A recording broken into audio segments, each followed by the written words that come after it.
प्रिय मित्र, जय मसीह की। आशा करता हूँ कि आप स्वस्थ हैं और आप मस्त हैं और आप प्रभु के कार्य में व्यस्त हैं।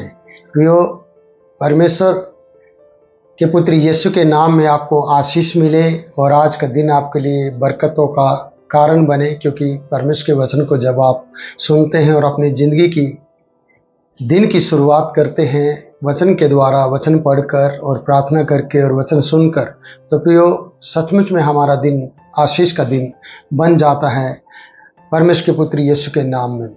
तो आज हम उत्पत्ति की किताब में हैं और उत्पत्ति की किताब उसके 41वें अध्याय में हम आ गए हैं और 40वें अध्याय को हमने समाप्त किया है। प्रियो, वहीं से कुछ बातों को लेना चाहता हूँ आपके लिए, फिर हम आगे बढ़ते हैं। वहाँ हम इस प्रकार से देखते हैं कि यूसुफ ने उन कैदियों के चेहरे को देखा जो बंदी थे और जो उस कैद में थे, जहाँ पर यूसुफ भी कैदी के रूप में रह रहा था। लेकिन कैदी होते हुए भी उससे सारा कार्य देखना पड़ता था, क्योंकि दरोगा की दृष्टि उस पर बनी हुई थी और वह ईमानदार था। और उसने जब एक सुबह उठा और उन कैदियों को देखा जो पकाने हारा और पिलाने हारा था, और उनके चेहरे उतरे हुए थे और वो उदास थे, और उनको देखते ही यूसुफ ने पूछा, आज तुम्हारे चेहरे क्यों उदास हैं? और जब इस प्रकार से कहा तो उन्होंने बात की और कहा कि हमने एक ही रात में दोनों ने एक ही साथ स्वप्न को देखा है। और जब उन्होंने अपने स्वप्न देखे और यूसुफ ने पूछा और उन्होंने अपने स्वप्न बताए, पिलाने हारे ने स्वप्न बताया और उसका स्वप्न अच्छा निकला और जो यूसुफ ने कहा वो उसके साथ हुआ। पकाने हारे ने भी देखा कि इसका सपने का फल अच्छा हुआ है तो मैं भी बताऊं, लेकिन उसका फल अच्छा नहीं था, उसे टंगवा दिया गया।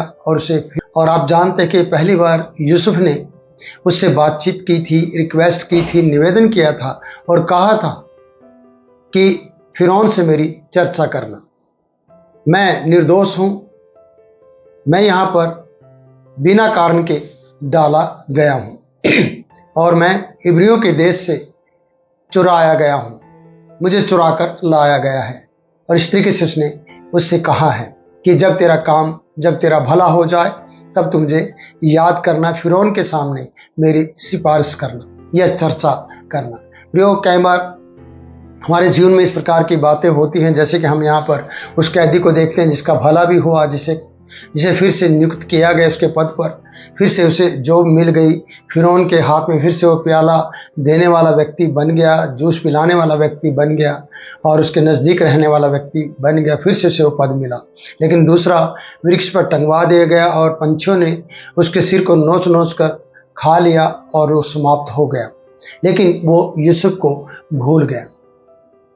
जैसा यूसुफ ने कहा था कि 3 दिन के अंदर फिरौन तेरे पद को फिर से तुझे देगा। सच है, 3 दिन के अंदर एक बड़ा कार्य उसके लिए हुआ और वो फिर यूसुफ को भूल गया और उसे कुछ भी स्मरण और याद नहीं रहा। मैं इस प्रकार से आपको बताऊंगा जब हम आगे बढ़ते हैं कि पूरे 2 वर्ष बीत गए। वो 3 दिन के अंदर अंदर बाहर हो गए दोनों कैदी। एक की समाप्ति होगी, अंतिम वो दुनिया से चला गया, लेकिन ये बना रहा। लेकिन 2 साल तक ये भूला रहा।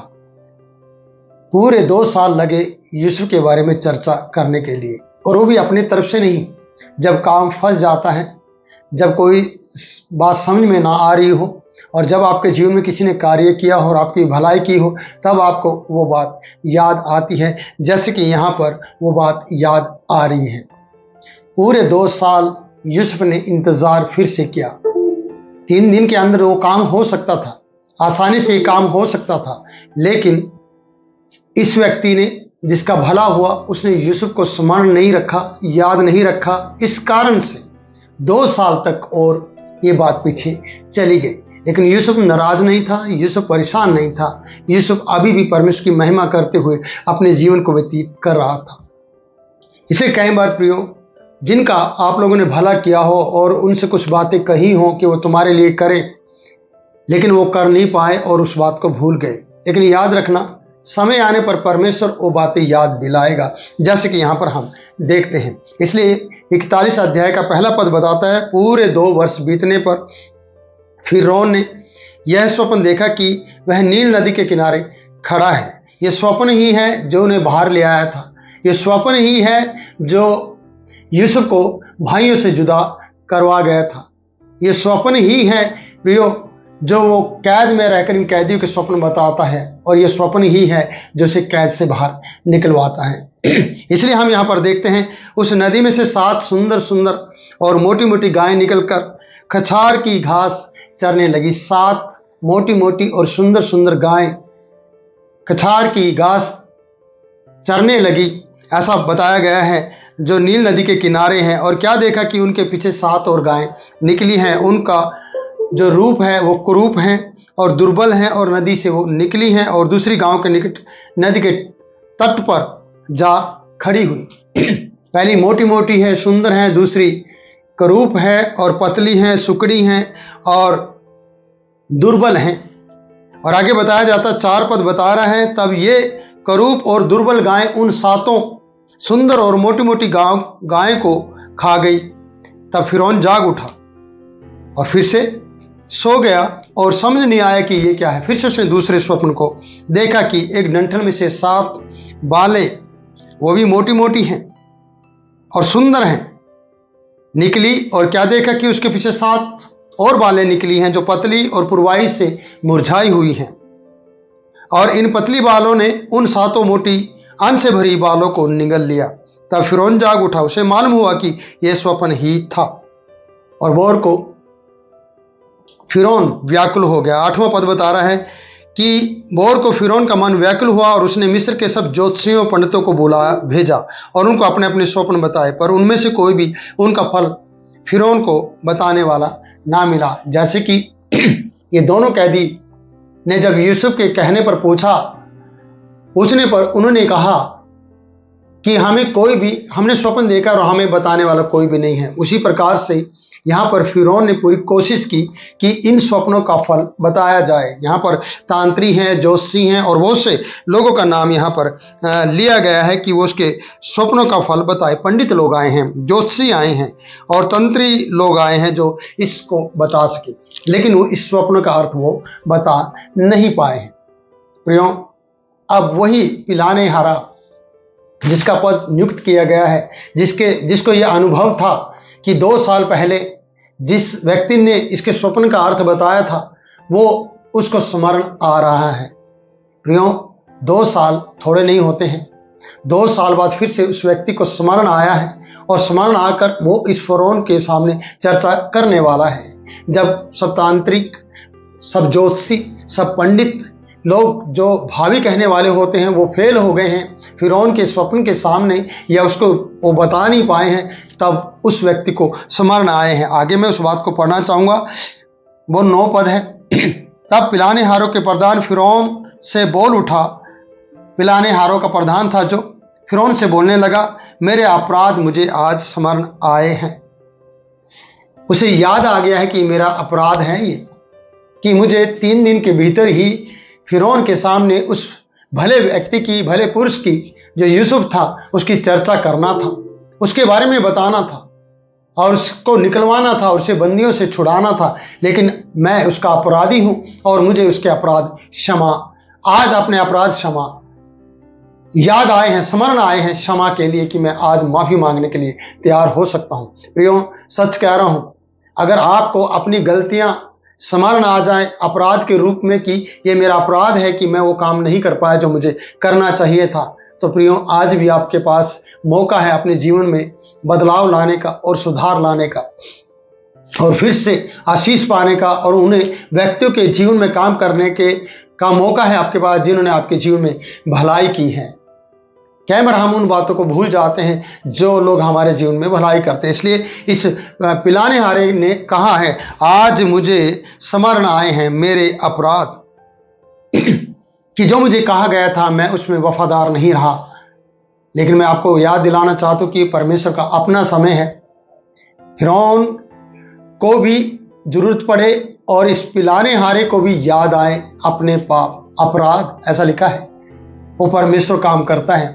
परमेश्वर ने फिरौन के देश में, मिस्र में क्या होने वाला है, कनान में क्या होने वाला है, इसकी बात फिरौन को बताई और दोनों स्वप्न एक से हैं।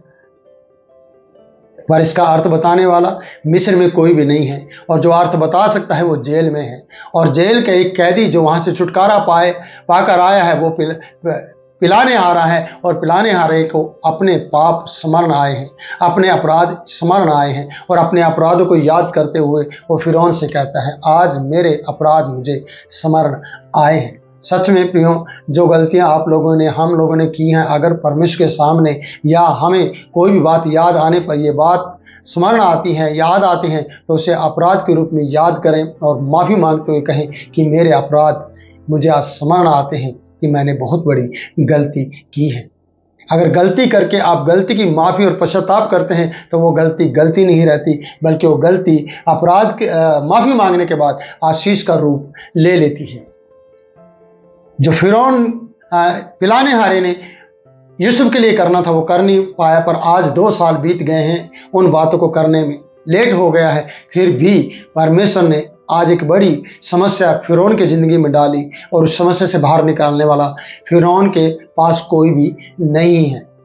फैरो इस वक्त चिंता में है कि कोई हो, लेकिन यहाँ पर पकाने हारे को सही वक्त पर और सही समय पर वो बात याद आ गई। हो सकता था 3 दिन पहले ये बात याद आए, जब वो जेल से छूटा था, जब वो बंदी से छुटकारा पाया था, बंदी गृह से, तब वो कह सकता था। लेकिन उस वक्त कोई भी स्वप्न कह बताने की जरूरत नहीं थी। कोई स्वप्न ना तो फिरौन ने देखा था, ना किसी और ने देखा था। पर 2 साल और ज़्यादा लेट हो गया है प्रियो यूसुफ पर। परमेश्वर एक बड़ा काम करने जा रहा था। यूसुफ ने कभी भी नहीं सोचा था कि क्या होने वाला है, पर यूसुफ के साथ परमेश्वर था। इसलिए इस व्यक्ति को अपनी गलतियां अपराध के रूप में दिखाई दी, और उसने माफ़ी मांगी, और उसने कहा, और वो आगे क्या बताता है उस बात को मैं आपको बताऊंगा, पर मैं अगली वीडियो में बातचीत करूंगा। पर मैं इस वीडियो में इतना ही आपसे कह रहा हूं प्रियो, कई बार आपको अपनी गलतियों को मानने के लिए अपने अपराधों को, उन बातों को अपने अपराध के रूप में परमेश्वर के सामने लाना है और कहना है, मुझे मेरे अपराध स्मरण आते हैं। मैंने परमेश्वर के सामने जो वाचा बांधी थी, जो करना चाहा था, वो नहीं किया है। मेरे लोगों ने जो मेरे लिए भलाई की थी, उनके लिए मैंने भलाई नहीं की, परंतु भलाई के बदले बुराई की है। इसलिए मुझे याद आते हैं मेरे अपराध, मुझे स्मरण आते हैं मेरे पाप, कि मैंने पिता के विरुद्ध में काम किया है। जैसे कि हम ओडाऊ पुत्र को देखते हैं, उसने कहा, मैंने परमेश्वर के स्वर के विरुद्ध में पाप किया है, और मैंने अपने पिता के विरुद्ध में पाप किया है, और मुझे याद आता है अब मैं पुत्र कहलाने के योग्य नहीं रहा। सच है, जब आप अपने अपराधों को याद करते हैं, अपनी गलतियों को याद करते हैं, तो प्रियो मैं सच कह रहा हूँ, वो सब माफ़ी मांगने पर आशीष का रूप ले लेते हैं, और वो आशीष में बदल जाते हैं, और आप हल्कापन महसूस करोगे। आज आपके पास मौका है कि आप पश्चाताप करें, माफ़ी मांगे, परमेश्वर के सामने जाएं, और आप हल्कापन महसूस करोगे। प्रभु इन वचनों के द्वारा आपको आशीष दे। फिर मिलूंगा नई वीडियो में नई बात के साथ। तब तक के लिए मैं आपसे इजाज़त चाहता हूँ। God bless you. हमारी वीडियो को लाइक करें, शेयर करें, हमारे चैनल को सब्सक्राइब करें। God bless you.